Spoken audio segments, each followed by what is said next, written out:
Yo, what's going on, people? Nice one for tuning into the channel again. So let's talk fighting. Bear with me, I'm a bit sick at the moment, so if you hear me sniffing, it's got nothing to do with no drug addiction. Anyway, the Wilder vs Fury 2 last press conference was on last night, and my wasn't that entertaining. Initially, the two come out, and obviously we're facing off, talking a bit of shit to each other here and there. And then Wilder pushes Fury and Fury pushes Wilder, and then there's a little back and forth. A few of the security get involved, but you know, it just adds to the spectacle and builds up for the fight. It's the fight week, isn't it? Obviously there's going to be some tension, but I think that Wilder got the edge a bit because I've seen Fury a bit more agitated than he usually was. He was conceding a little bit on things, and even at one point when Wilder's sitting down talking this shit, Fury's jumping up, standing up, getting agitated and that. So you kind of see that he didn't like whatever Wilder was saying to him at the time. Then obviously there was a back and forth for both, but I just felt like, considering the last press conference we seen where Wilder seemed like he was the more agitated one, this time it seemed like Fury was quite agitated as well. I don't think he liked getting caught pillow-fisted, as Wilder said. But I thought Fury's ensemble was hilarious. Come in looking like he just robbed the shop. I was like, fucking hell, this guy's off his head. Hood up, glasses on, hat on, jacket over it, looking like he had some groceries in there. But I think that might have been a little disguised technique to try and give a bit more mystery as to what he's going to weigh in at. Because to be fair, his chin looks pretty trim, so he looks like he's going to be coming in good shape. Might even come in less than 19 stone that he predicted, but we'll see. He does look like he's put a bit of weight on, but he's just more trim. Wilder got a bit deep on him when he started talking about, you know, I brought you back. You were strung out on cocaine. You were as big as a house wanting to kill yourself. And I was the one who should get your fat ass up and all of that. That's how he was saying it. So I felt that really kind of frustrated Fury as well. Because initially they were just having a little back and forth. But that was I felt like Fury didn't like that. And I think that kind of agitated them as well. But it just builds up for a great spectacle that we're going to see Saturday night. But that edge, definitely the mental edge, I think, went with Wilder. Also, did anyone notice that Fury looked like he had a cut on his lip? Maybe it's nothing. Maybe it's some pussy looking. No, but maybe, I don't know, maybe a little sparring or something, but who knows? Shouldn't be sparring really this week anyway, so maybe it's, I don't know, you don't know what it is. I just noticed that. And he never took his shades off once, so I was a bit like, I don't know what to think about that. Is he hiding something? Is he not? Is he just playing the games? Because we know Fury likes his mind games. So at the end of the day, we're in for a big fight, and I'm still saying that I think Wilder knocks him out, maybe in about 8 to 10 rounds, or maybe a stoppage, or possibly a Fury win. But I know Tyson Fury is elusive and he's good, and he's got certain great aspects. But his aspects seem mainly about defense, and the fact that he uses his anatomy, his long arms, 85-inch reach, his 6'9" frame. Do you know what I mean? He's able to use his size as well, for the size that he is, very well. But I just don't believe he can go a full 12 rounds without getting caught once by one of them right hands of Thor from Deontay Wilder. But we'll see. He's talking a big game himself, talking about he's coming to knock him out in 2. But in the press conference, I think he forgot what he predicted, because then he started saying he won't even be lasting 5 rounds. Tyson Fury, that is, was saying this, even though he predicted the 2-round knockouts. But I do believe that's all a bit of a show on games. He's probably just going to try and box and be a bit more spiteful with his punches maybe.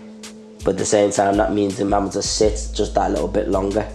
And people talk about Wilder's technique, and yeah, it might not be up there with the Muhammad Ali's and the Roy Jones Jr.'s and that, but he has got skills, just not the conventional fundamental skills. The same very things that make him unorthodox make him very hard to prepare for. And because he's long and gangly, and obviously we know he hits super hard, is that in heavyweight boxing everyone has flaws.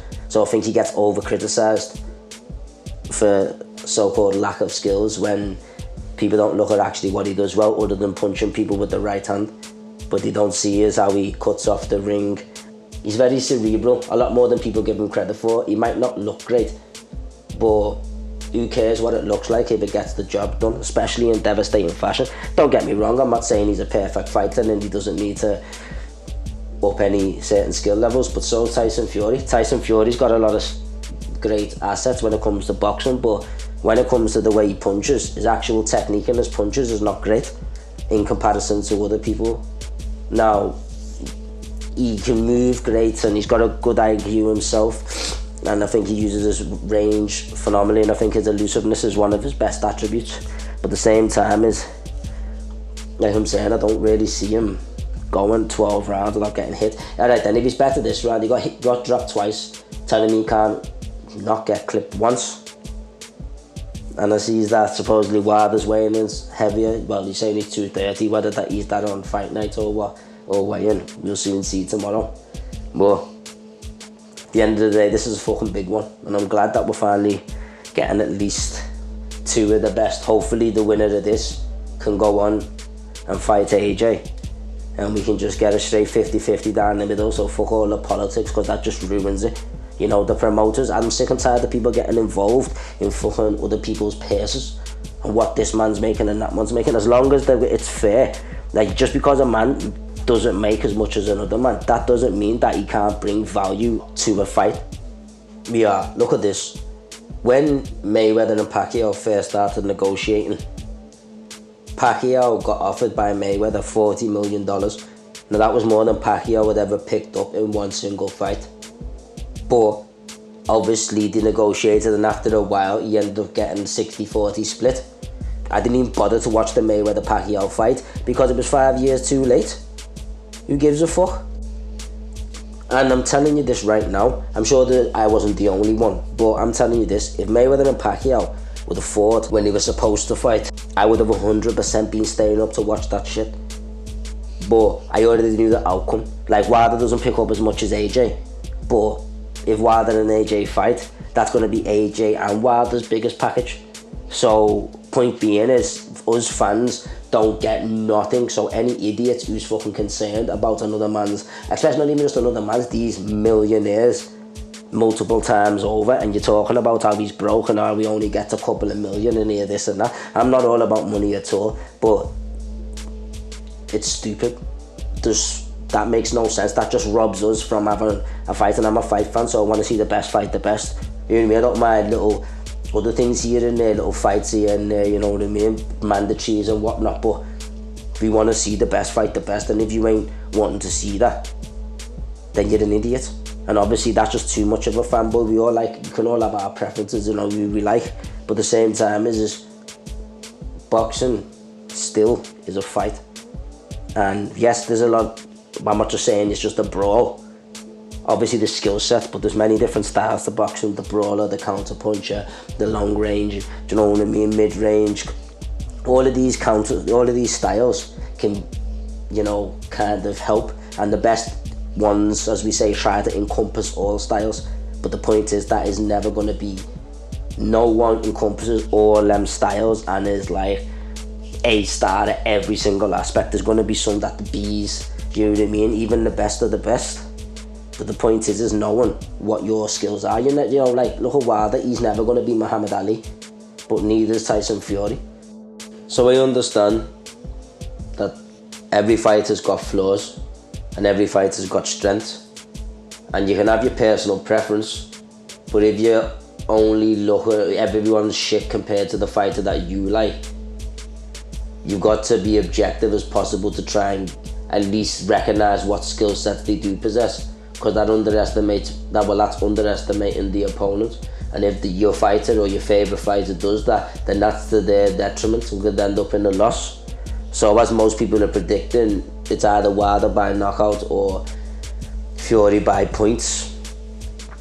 I find it very hard to believe Fury's going to stop Wilder. And we did see a more patient Wilder in his last fight with Ortiz before they got the 7th round KO. And Fury didn't look great against Otto Verleen and got a horrendous cut on his eye that realistically should have been stopped. But with so much riding on it, Uncle Bob there was screaming at the doctor, probably telling him you'd be dead by the morning on that gang mafioso shit. But anyway, let me know your views on it. Do you think Wilder got the edge? Do you think Fury got the edge? Who have you got winning? Do you think Fury can knock out Wilder? Or do you think that Wilder's going to slam Fury? Or do you think even Wilder can win on a points decision? Let me know anyway. Peace.